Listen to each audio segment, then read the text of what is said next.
Hello નમસ્કાર વિદ્યાર્થી મિત્રો. નમસ્કાર વિદ્યાર્થી મિત્રો. તો હું તમારું બધાનું મારી ચેનલમાં સ્વાગત કરું છું. વિદ્યાર્થી મિત્રો, ચેનલ પર પહેલી વાર આ ચેનલને સબસ્ક્રાઇબ કરી દેજો, બેલ નોટિફિકેશન હિટ કરી દેજો, જેથી આવનારી યુઝફુલ વિડીયો મળી શકે. તો આજના વિડીયો સિરીઝ લેક્ચરમાં ધોરણ 7માં વિષય ગણિત પ્રકરણ નંબર 9 પરિમિતિ અને ક્ષેત્રફળમાં સ્વાધ્યાય 9.2 નો દાખલા નંબર 8 જોવા જઈ રહ્યા છે. 1 થી 7 છે તે આપણી પ્લેલિસ્ટ ચેનલ પર જશો તો તમને મળી જશે.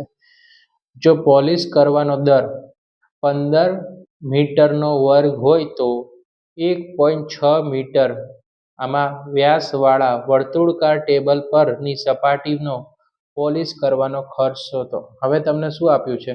પોલિશ કરવાનો દર કેટલો છે? 15 મીટરનો વર્ગ આપ્યો છે અને 1.6 મીટર વાળો વ્યાસ આપી દીધો છે, બરાબર. અને વર્તુળાકાર ટેબલ પર પોલિશ સપાટી કરવાનો ખર્ચ શોધો. પાઈ બરાબર કેટલું લેવાનું કીધું છે? 3.14 લેવાનું કીધું છે. તો સૌથી પહેલા આપણે સ્ટાર્ટિંગ ક્યાંથી કરશું? તો કે વ્યાસથી કરશું. તો કે વ્યાસ કેટલો આપ્યો છે? તો સૌથી પહેલા આપણે કહીએ કે વ્યાસ આપ્યો છે 1.6 મીટર, બરાબર. ઓકે. હવે વ્યાસ પછી આપણે કોની વારે શોધશું? ત્રિજ્યા. ત્રિજ્યા આર બરાબર કેટલી હોય? તો જે વ્યાસ હોય એની કરતાં ત્રિજ્યા કેવી? હંમેશા અડધી જ હોય. તો 1.6 ભાગ્યા 2 મીટર, બરાબર. વિદ્યાર્થી મિત્રો, સૌથી પહેલા આપણે વ્યાસ શોધવાનો. 1.6 મીટર. ત્રિજ્યા વ્યાસ કરતાં હંમેશા અડધી હોય. 1.6/2 મીટર. આટલું લખી ગયું. હવે આને ભાગાકાર કરો તો 1.6 ના અડધા કેટલા થશે? 2 વડે ભાગાકાર કરીએ તો 0.8 મીટર આવે. વિદ્યાર્થી મિત્રો, ક્લિયર થઈ ગયું? રાઈટ. હવે આપણે શું શોધવાનું છે? તો કે વર્તુળાકાર સપાટીનું ક્ષેત્રફળ. વર્તુળ આકારની સપાટીનું ક્ષેત્રફળ, એટલે લખી નાખીએ ને એટલે સમજી જવાનું કે ક્ષેત્રફળ. તમારે આખું લખવાનું. પાઈ આર નો વર્ગ. પાઈ આર વર્ગ. વર્તુળાકાર સપાટીનું ક્ષેત્રફળનું સૂત્ર શું વિદ્યાર્થી મિત્રો? પાઈ આર નો વર્ગ. હવે પાઈ કેટલી કીધી છે? પાઈની કિંમત આપણને કીધી છે 3.14 લો. તો આપણે કેટલા લખી નાખશું? તો કે 3.14. હવે 0.8 કીધું છે તો આપણે શું કરી નાખશું? તો કે 0.8. ઓકે વિદ્યાર્થી મિત્રો. હવે અહીંયા આપણે શું કરવું પડશે કે અહીંયા બધે જુઓ પોઈન્ટ છે, જેથી આપણો તમને ગુણાકાર અઘરો પડી જાય. એટલે કે તો આપણે શું કરશું? પોઈન્ટ કાઢવા હોય તો અહીંયા જુઓ 3.14 છે, તો આપણે પોઈન્ટ પછી બે સંખ્યા જુઓ તો બે સંખ્યાઓ તો કેટલા લેવાના? 100 લેવાના. તો 314/100. હવે 0.8 છે, પોઈન્ટ પછી એક સંખ્યા છે, તો એક સંખ્યા કાઢવી હોય તો કેટલા લેવાના? 10 લખવાના. હવે અહીંયા પણ 8 છે, તો 8/છેદમાં કેટલા લખી નાખવાના? 10 લખી કાઢવાના, જેથી તમારો ગુણાકાર શું થઈ જાય? એકદમ આસાન થઈ જશે. ઓકે. તો હવે તમે શું કરશો? તો કે 314 ગુણ્યા કેટલા કરશો? 8 × 8 = 64. Okay, right. Okay.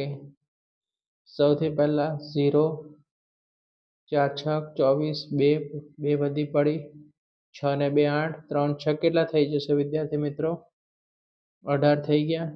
Plus sign 4 × 16 વધી પડી 1, 1 ચોક 4 ને 1 5 અને 3 ચોક 12, 4 ને 5 9, 8 ને 2 10 વધી પડી 1, 8 ને 1 9, 9 ને 1 10 વધી પડી 1, 1 ને 1 કેટલા થઈ ગયા? 2 થઈ ગયા. તો જવાબ શું આવ્યો? તો કે 20,096 ભાગ્યા 100 × 100. તો 100 × 100 એટલે જો તો કઈ રીતે થાય?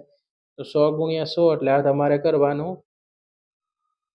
એની પણ ઇઝી ટ્રીક છે કે સૌથી પહેલા જુઓ 100 × 100, રાઈટ. તો સૌથી પહેલા 2 0, રાઈટ, મૂકી દીધા. પછી કેટલા 0? પાછા 0 લગાવશું અને પાછા 0 અને 1, તો કેટલા થઈ ગયા? 100 × 100 કરીએ તો 1 લાખ. તો 1 લાખ વડે શું કર્યું? આપણે ભાગાકાર કરવાનો. 2,96,000 ભાગ્યા 1 લાખ. તો જવાબ શું આવે? તો વિદ્યાર્થી મિત્રો જુઓ, તમારે યાદ રાખવાનું, તો આપણે 1003 કાપીએ, હે ને, લાખ હોય તો કેટલા કાપીએ? 4, હે ને, 10, જો 10 હોય તો 1, 100 હોય તો 2, 1003, 10,004, તો લાખે કેટલા કપાય? 5. તો અહીંયા જવાબ શું આવશે? 2.0096. ઓકે, આ વસ્તુ તમારે ધ્યાનમાં રાખવાની. ઓકે, રાઈટ, એ નોંધ કરીને યાદ રાખજો કે પોઈન્ટ પાછળ જો 5 આંકડા હોય તો આપણે કેટલા કાપશું? 4 સંખ્યા કાપશું. 1, 2, 3 અને 4. ઓકે, આ વસ્તુ ધ્યાન રાખવાની. 2.0096 મીટરનો વર્ગ આવ્યો. હવે આપણને આપી દીધેલું છે રકમમાં કે 1 મીટર જે ખર્ચ છે તે કેટલો છે? 15 રૂપિયા થાય છે. 1 મીટરનો વર્ગ પોલિશ કરવાનો ખર્ચ કેટલો? પોલિશ કરવાનો ખર્ચ રૂપિયા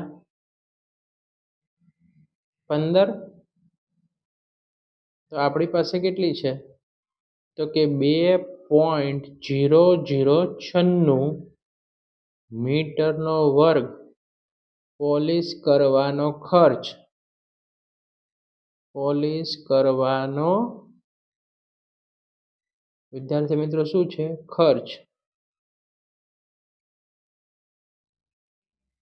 ખર્ચ રૂપિયા 15 ગુણ્યા 2.0096. ઓકે, તો જવાબ શું આવશે? તો કે રૂપિયા 15 તો કેટલા થઈ જશે? 30. 30.144 રૂપિયા 30.14 આશરે આવશે. ઓકે, રાઈટ, 30 લખીને આવશે તો પણ સાચું આપી દેશે વિદ્યાર્થી મિત્રો. રાઈટ, 15 દુ 30, 30.14 લખો, 30.15 લખો, 30.20 સુધી ચાલશે. બરાબર વિદ્યાર્થી મિત્રો? તો તમને કંઈ ખોટું આપશે નહીં સર કે મેડમ, એટલે એનું ટેન્શન લેતા નહીં. વિડીયો પસંદ આવે તો વિડીયોને શું કરવાનું છે? લાઇક કરવાનું છે, ચેનલને સબસ્ક્રાઇબ કરી દે અને આ વિડીયો તમારા મિત્રો સુધી શેર કરશો, જેથી એમને પણ આ વિડીયોનો લાભ મળી શકે છે. બરાબર, તો વધુને વધુ શેર કરજો, જેથી આપણે આ દાખલો જે બનાવ્યો છે તે તેમને યુઝફુલ મળે. અને એક સારો એવો કમેન્ટ કરજો, જેથી અમને પણ આવા યુઝફુલ વિડીયો બનાવવા માટે મોટિવેશન મળતું રહે. Okay, thanks for watching.